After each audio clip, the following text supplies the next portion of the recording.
Assalamualaikum warahmatullahi wabarakatuh. Kembali lagi kita lanjutkan perkuliahan untuk mata kuliah Geometri Analitik Ruang ya. Nah, hari ini pertemuan ke-11 dengan topik jarak antara garis ke bidang. Juga jarak antara bidang dengan bidang lain. Dan juga terakhir di sini pengantar mengenai persamaan bola. Nanti sebelum kita bahas lebih mendalam mengenai bola itu sendiri, ya. Oke, di sini tujuan pembelajaran kalian bisa lihat di sini ya. Jadi setelah mempelajari modul ini, mahasiswa diharapkan mampu yang pertama itu menentukan jarak ya antara garis lurus dengan bidang rata ya. Nah, tapi ini syaratnya adalah garis itu sejajar bidang ya. Jadi ada syaratnya nih. Kalau misalkan mau menghitung jaraknya gitu ya. Syaratnya dia harus sejajar gitu ya. Terus menentukan jarak antara dua bidang rata yang juga sejajar. Jadi kalau misalkan jarak antara dua bidang rata, ya itu juga syaratnya adalah dia sejajar keduanya. Terus yang ketiga, ini kalian memahami definisi permukaan bola dalam ruang. Terus kemudian menyusun persamaan bola dari titik pusat dan jari-jari. Jadi nanti eh, kalian mempelajari bagaimana membuat persamaan bola berdasarkan titik pusat dan jari-jarinya. Kalau kemudian di sini mengubah persamaan umum ke bentuk yang bisa langsung diketahui pusat dan jari-jarinya. Kemudian yang keenam ini menentukan jenis bola berdasarkan nilai jari-jarinya. Nanti ada beberapa begitu ya jenis bolanya di sini tergantung dari jari-jarinya nilainya. Nah, terus yang terakhir di sini menyusun persamaan bola yang melalui 4 titik yang tidak sebidang. Nah, jadi eh, kita bikin persamaan bola harus berdasarkan itu minimal ya, minimal itu 4 titik. Dan syaratnya dia tidak boleh sebidang keempatnya. Baru dari situ kita bisa bikin persamaan bolanya yang melalui 4 titik tadi. Nah, di sini prasyaratnya kalian bisa lihat ya. Jadi sebelum pelajari materi ini, kalian itu sebaiknya telah memahami materi sebelumnya lebih khusus lagi. Yang pertama itu persamaan garis lurus ya di dalam ruang 3 dimensi, lalu persamaan bidang rata, kedudukan garis terhadap bidang tadi ya harus ingat lagi tuh ya ada yang sejajar, bersilangan, berpotongan gitu ya. Itu juga jarak titik ke bidang. Nanti ini kepake lagi. Ya, ini materi yang baru kita pelajari kemarin ya. Terus juga konsep titik pusat dari jari-jari untuk bola. Dan yang terakhir itu operasi aljabar dasar ya. Karena nanti kepake untuk melengkapkan kuadrat. Nanti kalau misalkan mau mengubah persamaan umum bola itu jadi bentuk yang langsung kelihatan titik pusat dan jari-jarinya. Itu biasanya kita pakai melengkapkan kuadrat. Nah, jadi diingat lagi ya operasi aljabar dasarnya seperti apa. Oke, lanjut di sini materinya yang pertama itu mengenai jarak antara garis dengan bidang. Tadi ya, untuk syarat kita bisa menghitung jarak antara garis dengan bidang itu syaratnya adalah dia harus sejajar ya. Jadi garisnya sejajar bidang. Jadi kalau misalkan garisnya itu memotong gitu ya, berarti jaraknya nol ya. Karena ya kena gitu kan, kepotong. Nah, garisnya itu menembus bidang. Ya, jadi nggak ada jaraknya di situ ya. Sehingga jaraknya nol di sini karena tadi ada titik persekutuan ya antara antara garis dengan bidang. Titik persekutuan itu titik tembusnya. Itu nah, jadi kita fokuskan di sini hanya jika garis itu sejajar dengan bidang. Misalkan G gitu ya untuk garis, H dan H besar untuk bidang. Jadi kita lambangkan G sejajar H. Nah, jadi untuk menentukan jaraknya, dan kita ini lebih lebih gampang ya, cenderung gampang karena kalian tinggal ngambil satu titik sebarang gitu ya pada G. Lalu hitunglah titik itu kemudian ke bidang. Nah, jadi misalkan ya kita punya bidang H, terus di garis G itu ada titik P ya. Ini bidang H ya. Terus pada garis G sendiri itu ada titik P gitu ya. Kalau di garis kalian ingat lagi di persamaan garis itu kan kita bisa langsung mengetahui satu titik pada garis tersebut gitu ya. Hanya dilihat dari persamaan garisnya. Nah, jadi udah ambil aja titik itu. Ambil titik itu lalu gunakan persamaan ini. Nah, jadi ini persamaannya, rumusnya itu sama persis dengan rumus jarak titik ke bidang. Gitu. Jadi sebenarnya jarak garis ke bidang itu tuh ya sama kayak menghitung jarak titik ke bidang. Gitu. Kenapa? Karena dari garis kita bisa ngambil satu titik gitu. Dan satu titik ini beneran sebarang gitu ya, bebas. Artinya apa? Ya udah, ambil aja yang langsung kelihatan dari persamaan garis tersebut. Itu udah dari situ titik itu terus persamaan bidangnya udah masukin ke rumus gitu ya, rumus D ini. Nah, cuman tadi ya, karena ini jarak tadi syaratnya dia antara garis dengan bidang itu harus sejajar. Nah, jadi kita periksa dulu gitu ya.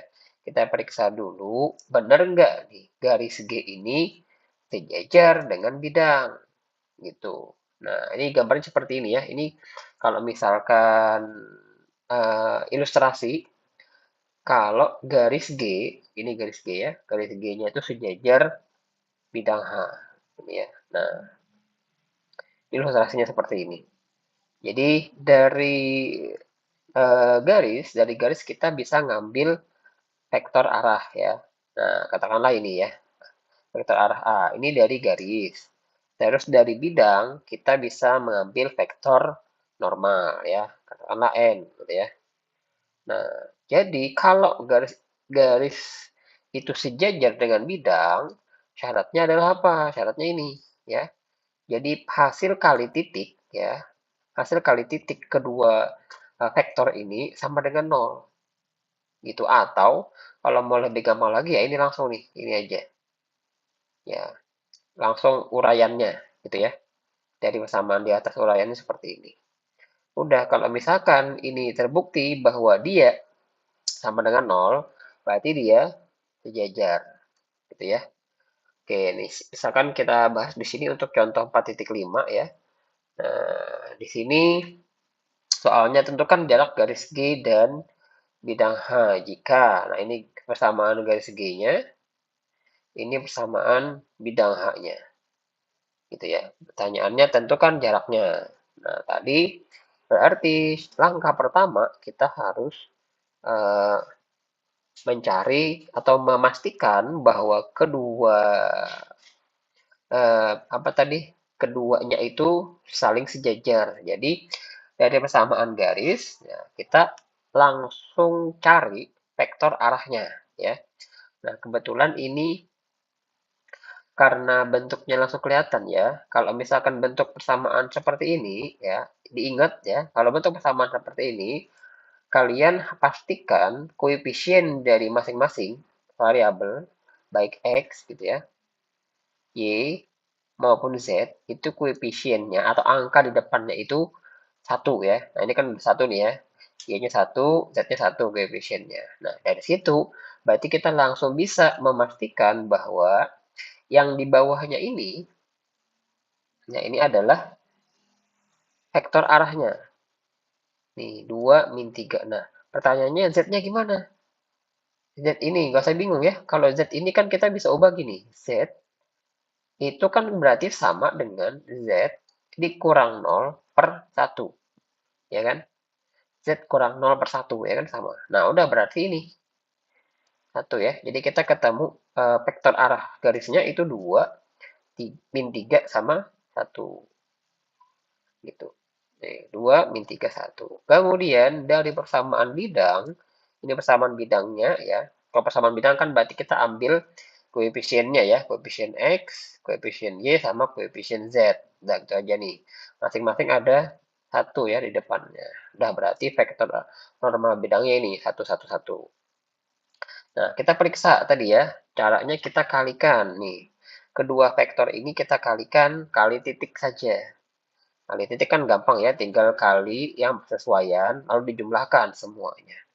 Nah, ternyata di sini kita peroleh sama dengan 0. Nah, berarti bisa dipastikan bahwa garisnya itu sejajar bidang. Nah, dari sini kemudian berarti kita benar-benar harus menghitung jarak dari garis ke bidangnya. Nah, tapi tadi ya, nggak usah khawatir. Langkahnya kan tadi gampang, tinggal ambil satu titik pada garis G. Nah, tadi untuk persamaan garis G yang seperti ini, ya, ini kalian perhatikan lagi. Dari sini kan bisa langsung kelihatan sebenarnya satu titiknya, yaitu yang mana ini ya. Nih, yang di samping dari X, Y, dan Z-nya. Ini kita punya ini 3, 2, sama 0. Nah, terus, tapi ini ya, yang perlu diperhatikan, persamaan umumnya itu kan gini. A, gitu ya. Terus, Y min Y1 per B, terus Z min Z1 per C. Nah, jadi, ini kita ambil sebagai satu titik yang terletak pada garis, itu syaratnya ini. Tandanya harus negatif. Ya. Nah, jadi ini, kita tahu ini 3. Tapi kalau ini berapa? Bukan 2 ya, tapi min 2. Dan ini 0 ya. Jadi 3, min 2, dan 0. Gitu. Nah, jadi harap hati-hati ya. Jadi tandanya dia harus negatif. Nih, kita ketemulah titiknya 3, min 2, dan 0. Udah, dari sini kita gunakan rumus yang menghitung jarak titik ke bidang. Yang kita pelajari sebelumnya. Udah pakai rumus ini. Tinggal dihitung. Gitu ya. Nah, jadi X1, Y1, Z1-nya itu titiknya ya. X1, Y1, Z1-nya itu titiknya. Nah, ketemulah di sini D-nya itu 8 per akar 3. Tapi karena bagian penyebutnya itu tidak boleh pakai akar, jadi kita rasionalkan ya. Kedua, baik penyebut maupun pembilang itu kita kalikan akar 3. Jadi ini dikali akar 3 sebenarnya itu ya. Kali akar 3 per akar 3. Nah, makanya ketemunya 8 akar 3 per 3. Udah, berarti itu jaraknya ya. 8 akar 3 per 3. Oke, lanjut. Kemudian di sini jarak antara dua buah bidang rata. Gitu ya. Sama tadi syaratnya, kita hanya bisa menghitung jarak. Ya, atau misalkan kita hanya diminta menghitung jarak antara dua bidang rata itu kalau keduanya itu saling sejajar tadi. Kalau misalkan, nah untuk bidang rata ini sama kayak garis tadi ya, garis dengan bidang. Nah, bidang dengan bidang ini juga cuma ada dua kemungkinan ya. Dia kalau tidak sejajar ya berpotongan gitu. Nah, tapi kalau dia berpotongan ya berarti jaraknya nol gitu ya. Karena ada garis persekutuan. Nah, garis persekutuan ya. Kalau garis dengan bidang itu kan ada titik persekutuan, ya kan? Karena tembus tuh. Tapi kalau bidang dengan bidang itu eh, saling berpotongan, itu hasilnya bukan titik ya, tapi garis jadinya. Ingat lagi ya, yang kemarin kita pelajari bahwa garis itu bisa diperoleh dari perpotongan dua bidang, gitu ya. Nah, jadi ini syaratnya, jadi ya, bidangnya itu harus saling sejajar. Jadi misalkan H1 ini kesamaannya H2 ini, gitu ya. Nah, ini gambarannya ya. Kalau misalkan sejajar itu seperti ini. Jadi kita sebenarnya gini ya. Kalau kalian perhatikan di sini, kedua bidang itu dikatakan saling sejajar, gitu. Koefisiennya ya, ini kalian lihat. Koefisiennya itu harus sama. Nah, yang mana ini ya ini? Ini ya. A, B, dan C ya. Koefisien X, Y, dan Z saja. Yang ini nggak usah, nggak apa-apa. Karena ini harus beda. Kalau D-nya juga sama ya berarti nempel ya, berimpit. Gitu. Jadi D-nya itu memang harus berbeda. Gitu ya. Tapi A, B, C-nya harus sama. Gitu. Nah, cuman kadang gini juga nih yang kalian perhatikan itu bisa jadi A, B, C-nya itu kelihatannya tidak sama. Tapi ternyata dia bisa disederhanakan sehingga jadinya sama gitu. Misalkan gini nih, satunya itu misalkan katakanlah X plus 2Y plus 3Z tambah 4 gitu ya. Dengan 0. Ini persamaan bidang pertama. Persamaan bidang kedua itu 2X ditambah 4Y ditambah 6Z nah, ditambah 7 sama dengan 0. Pertanyaannya keduanya ini sama nggak koefisiennya? Nah, kelihatannya beda ya. Nah, tapi sebenarnya persamaannya yang kedua ini, persamaan bidang kedua ini sebenarnya kelipatan dua, ya, dua kali lipatnya. Jadi ini harus dibagi dulu, ya, dibagi dua, nih, bagi dua. Jadi nanti berubah nih, yang ini, jadinya berarti kan kalau kita bagi dua, jadinya X tambah 2Y tambah 3Z, sorry, 3Z, ya.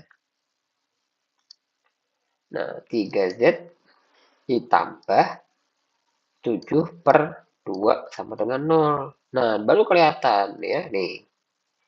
Koefisien X, Y, Z-nya sama ya. Nih, itu. Jadi itu juga yang perlu kalian perhatikan ya. Bisa-bisa nanti ada pengecohnya. Nah, itu harus teliti ya dan hati-hati. Oke, lanjut di sini kalau misalkan tadi sudah dipastikan bahwa keduanya itu sejajar atau tadi koefisiennya itu sama ya, koefisien X, Y, Z-nya.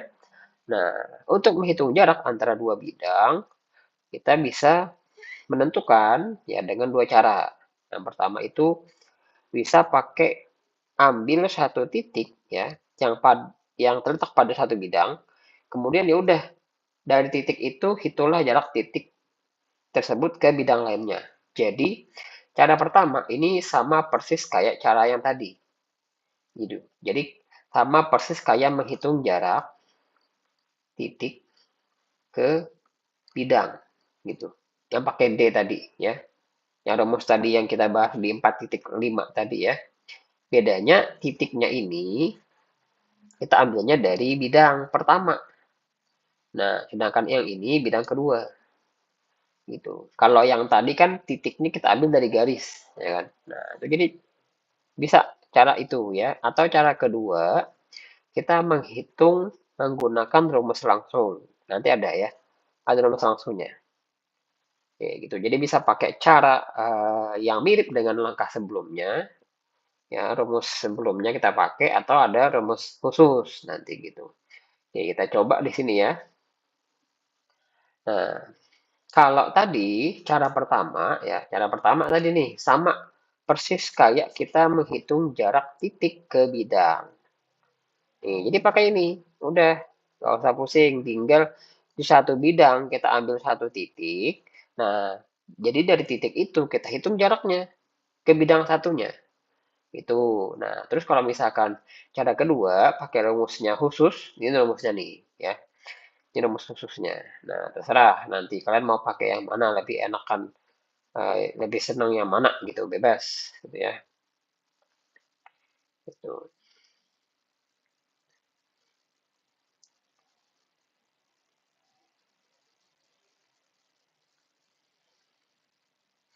Nah, ini ya tadi, rumus ini hanya berlaku kalau koefisiennya sama. Tapi kalau misalkan koefisiennya belum sama, tapi sejajar bidangnya, ya berarti kan salah satunya itu harus kita kalikan dengan konstanta tertentu. Ya dikalikan, ya sebenarnya sama dikalikan atau dibagikan ya. Kalau dikalikan kan bisa aja kita bilang yang ini, oh sorry yang ini ya. Ini kita kali dengan setengah gitu ya. Kali setengah deh boleh gitu ya. Kita kali setengah. Nah, jadi rumus ini ya, rumus ini syaratnya kalian harus samakan dulu koefisiennya gitu. Jadi harus dimodifikasi dulu salah satu persamaannya agar nanti langsung jadi sama gitu koefisiennya. Baru kita bisa pakai rumus kedua ini ya. Oke, kita bahas di sini di contoh. Misalkan diketahui dua bidang, ini H1, ada H2. Terus pertanyaannya tentukan jarak antara bidang H1 dan H2. Oke, dari persamaan bidang H1 kita bisa menentukan vektor normalnya ya. Ini 2, 2, 1, ini juga 2, 2, 1 ya. Kelihatan nih. Oke. Ini fix berarti dia sejajar ya kan. Karena udah sama nih. Nah, fix sudah pasti sejajar. Nah, ini kita coba pakai cara pertama ya. Ini cara pertama nih ya. Ini cara 1. Nah, kita ambil titik yang ada pada bidang H. Gitu. Caranya gimana? Ya udah dimisalkan. Ya, ini persamaannya nih ya. Ini persamaan bidang H1. Ya kan? Nah, ini. Udah.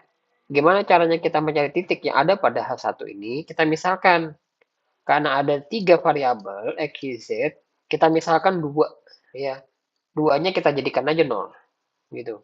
Terserah mau yang mana. Kalau di contoh ini X dan Y-nya 0.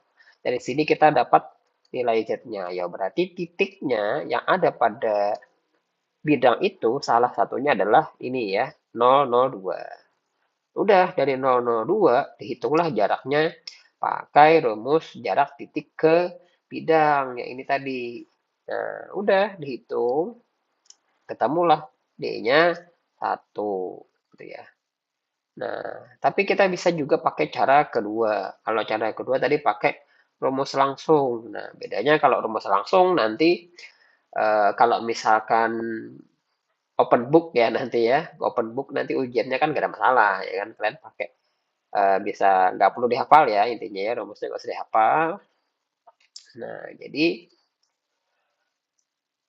yang berbahaya itu kalau misalkan ternyata close book. Nah, close book, wah gimana ini rumusnya kan? Ada rumus baru lagi yang harus diingat. Nah, gitu. Ini cara kedua ya. Tadi ya koefisiennya harus samain dulu. Kebetulan kalau di soal ini koefisiennya udah sama nih ya. Nih H1, H2 sama ya, koefisien X, Y, Z-nya sama. Jadi udah nggak perlu dimodifikasi lagi. Bisa langsung masukin ke rumus ya. Jadi tinggal diambil D-nya. D1 punya H1, D2 punya H2. Tadi min 5 sama, sorry, min 2 sama min 5. Yang ini ya. Nih, ini D-nya. Min 2, min 5. Nah, D-nya itu aja sebenarnya yang membedakan, ya kan tadi. Karena dirumuskan tadi ini ya, bagian atasnya itu pakai D. Ya, D2 kurang D1. Udah pakai rumus ini, tinggal disubstitusi, ketemu juga ya. Jawabannya sama. Hasilnya D-nya sama dengan 1. Jadi jaraknya, jarak kedua bidang itu adalah 1. Nah, untuk latihan 9, ya silahkan dicoba sendiri di rumah ya. Dituliskan jawabannya di buku catatannya masing-masing. Ya, ini dipakai buat kalian nanti latihan meskipun tidak diperiksa ya. Dalam artian tidak wajib gitu ya. Tapi ini buat kalian sendiri lah ya, buat kalian latihan gitu kan. Buat mastiin bahwa kalian itu uh, udah paham gitu ya. Disilahkan latihan 9-nya dikerjakan. Oke, kemudian di sini nah ini ada sampai 6 soal ya. Nah, kita lanjut dulu ke materi berikutnya mengenai bola. Nanti kita bahasnya hanya sampai di subbab 5.1 ya mengenai persamaan bola. Nah, nanti untuk 5.2-nya nanti kita bahas di pertemuan berikutnya. Oke, di sini kita bahas dulu dari yang paling awal mengenai definisi bola. Jadi permukaan bola itu merupakan tempat kedudukan titik-titik dalam ruang yang berjarak sama terhadap satu titik tertentu. Nah, titik tertentu itu disebut titik pusat bola. Jadi kalian bayangin, ini mirip sebenarnya definisinya dengan lingkaran. Cuman kalau lingkaran itu kan dia di 2 dimensi, ya kan? Nah, kalau ini dalam ruang nih, artinya 3 dimensi, gitu ya. Tapi sebenarnya definisinya mirip. Artinya apa? Miripnya tuh di sini. Bahwa bola itu adalah kedudukan titik-titik, ya. Nih, kedudukan titik-titik yang berjarak sama terhadap satu titik tertentu, ya. Mirip sama kayak lingkaran. Lingkaran itu kan juga sama ya. Lingkaran itu kumpulan titik-titik, ya kan? Kedudukan titik-titik yang berjarak sama terhadap satu titik tertentu. Bedanya kalau ini di dalam ruang 3 dimensi. Kalau yang itu lingkaran tadi di ruang dua dimensi. Sorry, di dalam dua dimensi. Nah, sedangkan tadi ya, sama ya, yang namanya jarak tetap itu kalau di bola sama namanya juga jari-jari. Bedanya kalau ini jari-jari bola ya, bukan jari-jari lingkaran. Oke, jadi lingkaran itu, sorry, bola itu dia punya dua hal tadi ya. Dia punya titik pusat dan juga punya jari-jari. Ya, punya titik pusat dan punya jari-jari. Nah, misalkan nih, kalau di sini di ilustrasinya kalian bisa lihat, misalnya titik pusatnya bola itu adalah M, ya, A, B, C ada di sini. Nah, di sini ya. Terus jari-jarinya itu R, ya. Nah, ini R besar ya. Ini. Jadi M ke P yang ini. Nah, ini nih, udah ada ya. Nih. M ke P itu sama dengan R ya, jari-jari. Nah, sedangkan P itu adalah titik ya, sebuah titik, sebarang titik yang ada pada permukaan bola. Jadi dia di kulitnya, di kulit bolanya. Jadi bukan di dalam ya. P itu di kulitnya. Oke, jadi misalkan tadi M itu titik pusat, nah terus P ini adalah titik pada permukaan bola atau pada kulit gitu ya, pada kulit kulit bola. Nah, jadi vektornya kan berarti vektor dari pusat bola ke titik kulitnya tadi, titik kulit pada bola tadi. Yang namanya vektor berarti kan MP, ini kan berarti P dikurang M, gitu ya. P dikurang M. Jadi udah dibalik nih. Kita punya P ini X, Y, Z. Ini kita punya M, A, B, C. Ya, berarti dikurang X dikurang A, Y dikurang B, Z dikurang C. Nah, panjang vektor ini sama dengan jari-jari bola. Jadi kalau misalkan vektor MP ini kita mutlakkan untuk menghitung jaraknya atau panjangnya, nah maka itulah yang dinamakan jari-jari. Nah, sehingga dari sini berarti jari-jarinya adalah yang ini tadi ya. Ini yang dimutlakkan. Nah, berarti ya ini ya nih. Kalau kalian perhatikan ini ya, X min A kuadrat tambah Y min B kuadrat ditambah Z kurang C kuadrat, terus diakarkan. Itu adalah nilai mutlak dari vektor MP tadi. Itu. Nah, itu asal mulanya ya, asal mula ketemu nilai jari-jarinya. Nah, tapi kemudian di sini karena tadi kita udah ketahui bahwa A, B, C itu adalah titik pusat bola ya yang M ini tadi, titik M. Ini kan sebenarnya kedua ruas ini bisa kita kuadratkan ya buat menghilangkan akar ya. Nih, akar ini kita hilangin nih. Nah, berarti kan ini jadi kuadrat gitu ya. Nih, nah terbentuklah persamaan bola ya, persamaan bola yang paling sederhana di sini ya. Jadi ini R-nya jadi kuadrat nih dari yang ini tadi ya.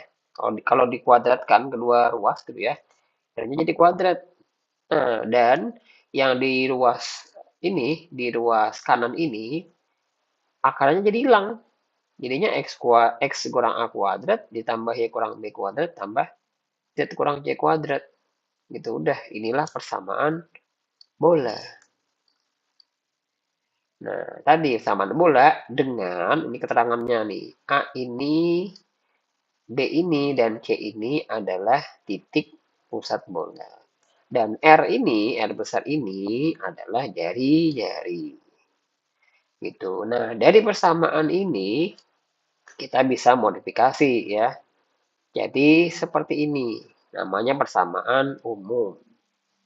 Gitu. Dari mana asalnya? Sebenarnya ya dari sini, gitu ya. Ini kalau kalian jabarkan ya, yang tadi nih ya, X min A kuadrat ditambah Y min B kuadrat ditambah Z min C kuadrat sama dengan R kuadrat. Nah, ini kan bisa kalian jabarkan sebenarnya gitu ya. Berarti gini, ini X min A kuadrat dulu. Kita jabarkan berarti kan jadinya X kuadrat min 2AX plus A kuadrat. Ya, terus sama nih, untuk Y juga sama. Y-nya berarti ini tambah Y kuadrat dikurang 2BY ditambah B kuadrat. Z kurang Y-nya juga sama, berarti ditambah Z kuadrat dikurang 2CZ ditambah C kuadrat. Nah, terus R kuadratnya itu kita pindah aja sekalian ke ruas kiri juga. Jadinya min ya. Jadi min R kuadrat. Sehingga di ruas kanan itu 0. Jadi 0. Nah, udah. Nah, sebenarnya dari pecahan itu, ya dari pecahan ini, kalian bisa bandingkan lah ya dengan yang persamaan umum ini. Nih, kalau Bapak tulis di atasnya ya. Ini jadi X kuadrat. Yang ini tadi nih, ya. Kalian perhatikan lagi yang ini, X kuadrat min 2AX, atau gini deh ya, biar kita susun aja. Kita susun biar mirip ya. Nah, gini. Kita terus dulu dari X kuadrat. Oke, yang ini. Nah, gini aja deh. Biar gampang Bapak tandain ya. Nah, gini deh. Pakai warna oranye. X kuadrat. Y kuadrat. Z kuadrat. Terus kemudian ini ya, yang X aja. Nih. Min 2AX. Lalu ini min 2BY. Lalu ini min 2CZ. Nah, baru yang tidak pakai variabel. Kita kumpulin terakhir ini. Plus A kuadrat plus B kuadrat plus C kuadrat dikurang R kuadrat sama dengan 0. Nah, jadi sebenarnya kalau kalian bandingkan ya, yang bersesuaian ini jelas sama, ya kan? Dengan ini, ya, nggak bakal ketuker, nggak bakal pusing. Nah, tapi kita pakai biru lagi biar gampang. Yang ini kalau kalian perhatikan ya, nih, ini sama dengan AX. Terus yang ini, min 2BY itu sama dengan B besar Y. Min 2CZ sama dengan C besar Z. Dan ini, yang terakhir ini sama dengan D. Gitu. Oke, nanti kalian akan ngerti hubungan keduanya gitu ya. Biar nanti kalau misalkan ketemu soal yang berkaitan dengan uh, persamaan itu. Nah, kita bahas dulu ini. Uh, Kalau di sini kan pembahasannya itu mengenai dari persamaan umum ini dikembalikan ke persamaan bola yang awal ini. Nih, yang ini. Gitu. Nah, caranya dia kelompokkan dulu yang sejenis nih, yang ini. Jadi tinggal dikelompokkan, terus baru pakai melengkapi kuadrat, gitu ya, agar nanti bisa dikuadratkan.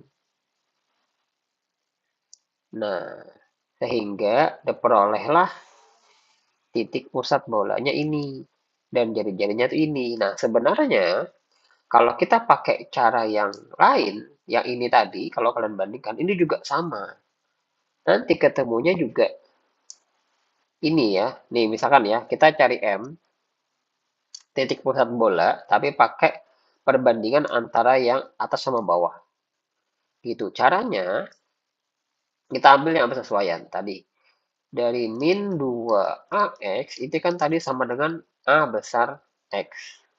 Ya kan? Terus min 2BY itu sama dengan B besar Y. Begitu juga min 2CZ itu sama dengan C besar Z. Gitu. Kita tahu bahwa M itu, ya titik pusat itu kan titik pusat bola ya, itu kan tadi titiknya adalah A kecil, B kecil, C kecil. Nah, kita cari 3 ini dari persamaan ini. Nah, ini kan berarti kita bisa ubah, ya. Ini kan X sama-sama X ya, kita bisa hilangkan, ketemulah min 2A kecil sama dengan A besar. Nah, artinya apa? A kecil itu sama dengan apa? Nah, A besar dibagi min 2. Ya kan? Ini sama nih. Nih, Y-nya kita hilangin karena sama, ketemulah min 2 B kecil sama dengan B besar. Dari sini berarti B kecil itu sama dengan dibagi min 2 min 2 ya kan, berarti kedua ruas kita bagi min 2. Nih, berarti B besar juga dibagi min 2. Ini juga sama, Z-nya kita hilangin, ketemulah min 2 C kecil sama dengan C besar. Berarti C kecil ini sama dengan min C besar per 2. Udah, berarti dari ini kita ubah intinya ya. A kecil sama dengan apa? Ya ini. Nih. Min A per 2. A besar ya. Terus min yang ini B besar per 2. Terus yang terakhir ini min C besar per 2. Nah, sama. Nih, sama ya. Sama. Jadi terserah. Kalau misalkan mau pakai melengkapi kuadrat, ya silakan gitu kan. Tapi kalau misalkan kalian pakai yang ini tadi, kita balik aja. Nah, ini juga ketemu. Bahkan untuk mencari nilai jari-jari, kalau ini kan tadi titik pusat ya. M itu titik pusat. Nah, gimana kalau jari-jarinya? Jari-jari kita ambil dari sini.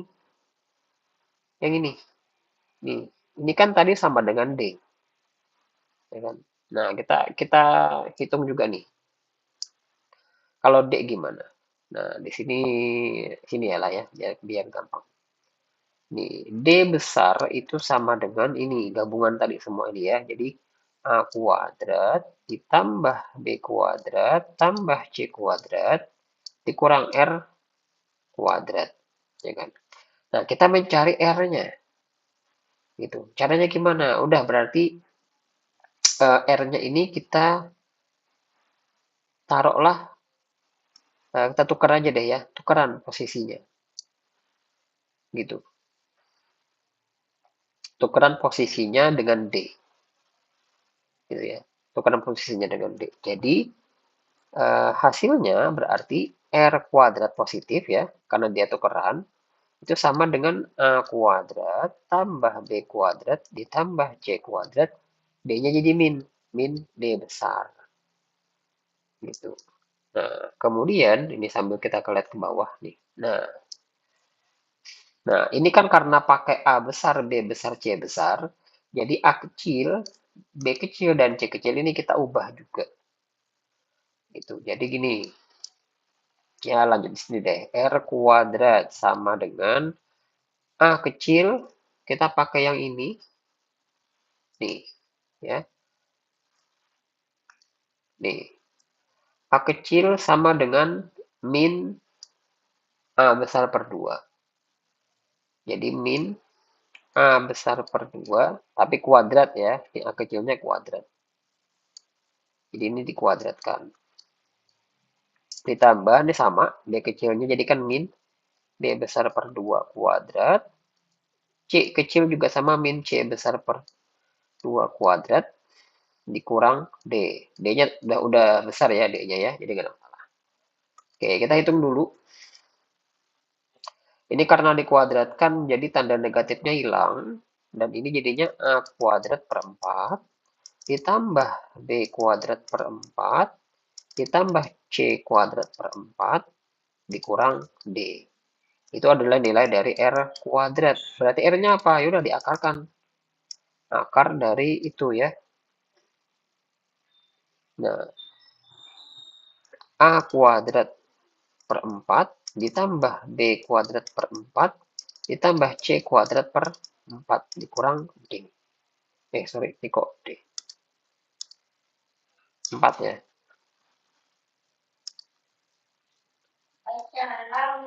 Nah,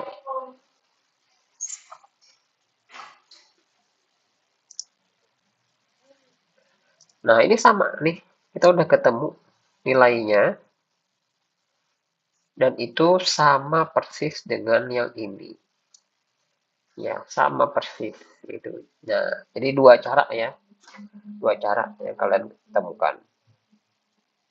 Oke, lanjut kita bahas mengenai jenis bola ya berdasarkan nilai jari-jarinya. Nah, dari persamaan umum ini, kan tadi kita ketahui bahwa nilai kuadrat jari-jarinya adalah ini.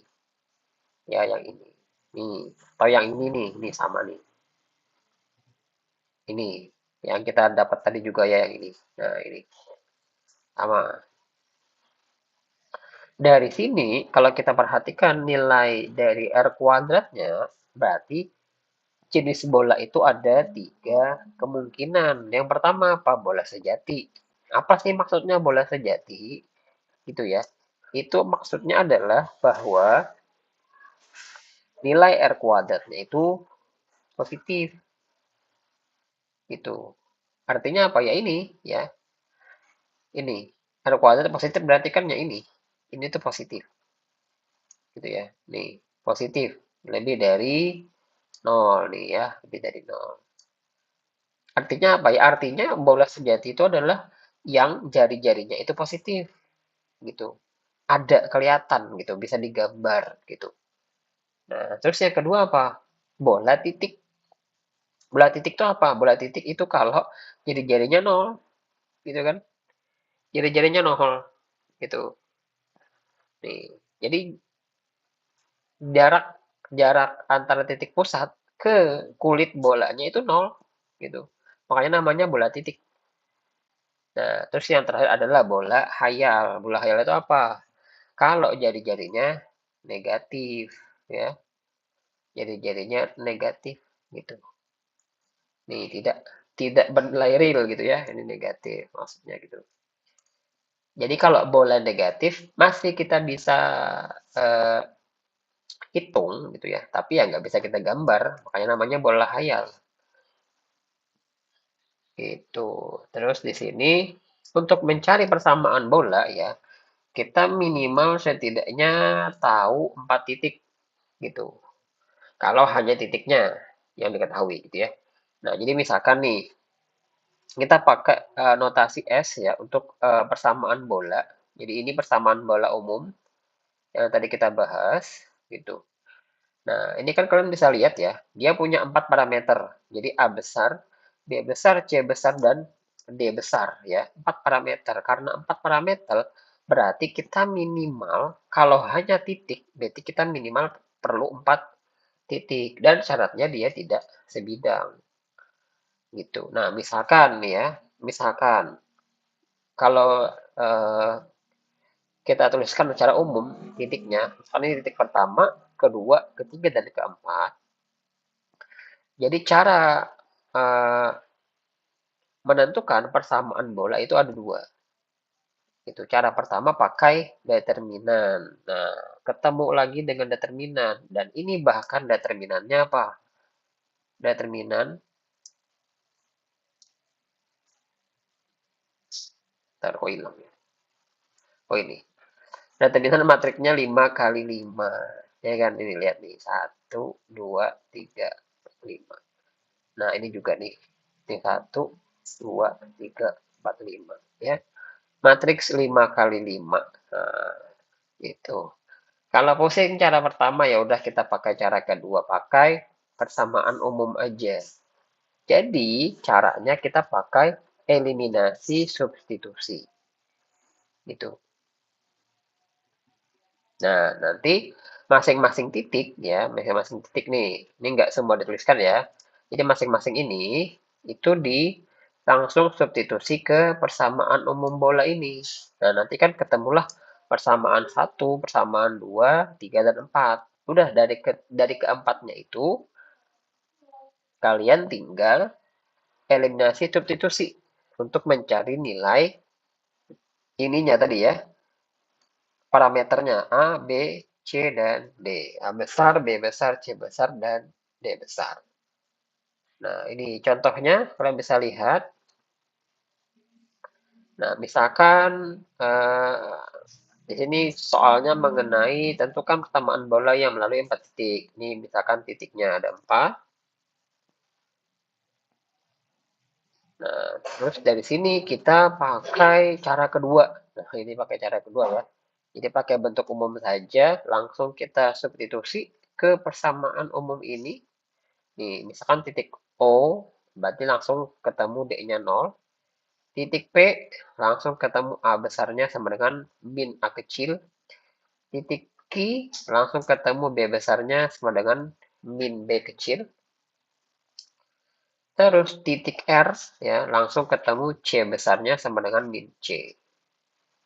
Gitu, ya udah berarti tinggal diganti. Yang awalnya tadi ini plus A besar X, plus B besar Y, plus C besar Z, plus D sama dengan 0, udah diganti. A besarnya ganti min A gitu ya. Nah, B besarnya ganti min B kecil, C besarnya ganti min C kecil. D-nya 0. Tadi udah ketemu ya. Nah, jadi udah, inilah persamaannya gitu.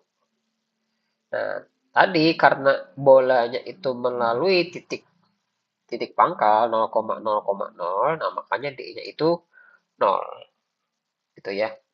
Nah, ini sudah selesai. Ringkasan materi silakan dibaca saja, ini ringkasannya ya.